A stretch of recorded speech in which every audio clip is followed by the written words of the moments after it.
you. Now, it's been fighting to stay open for a year, but a domestic abuse charity which has helped thousands of women over 3 decades says it will have to close at the end of March. Vida Sheffield offers trauma-focused therapy to survivors of abuse and says despite its best efforts, it cannot secure enough funding to continue. Thousands of people have signed a petition, and the charity's received support from some well-known faces who fear that lives could be at risk if it closes. Emma Wilkinson reports. Bex Batley says she wouldn't be the person she is today without this organisation. She survived some traumatic life events, and in 2019 she had PTSD symptoms and suicidal thoughts.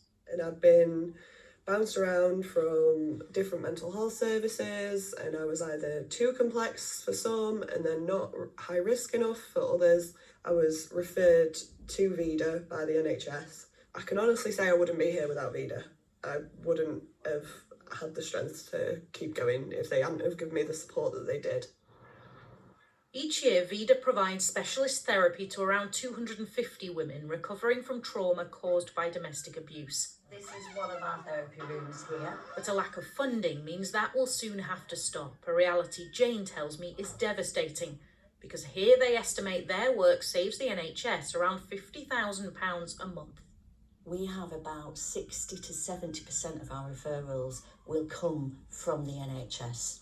That's referrals from GP, from mental health services, directly into us. So, should we close our doors on the 31st of March, where are those women and girls going to go?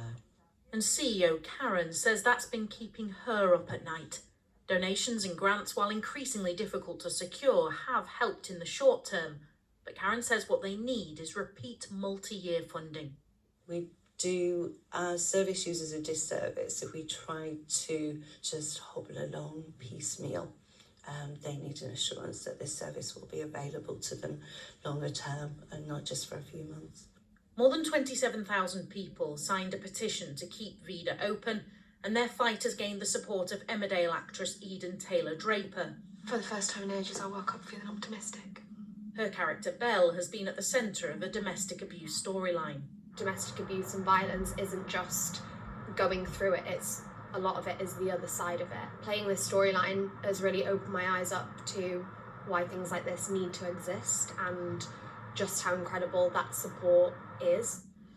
Sheffield-born broadcaster and campaigner Charlie Webster is a survivor of childhood abuse herself and says community organisations like Vida are vital. We can have something like a domestic abuse bill, which I actually campaigned for, but if there's no funding, that's ring-fenced, and we don't have local services in the community, then it's irrelevant what's written on a piece of paper. This is about saving lives.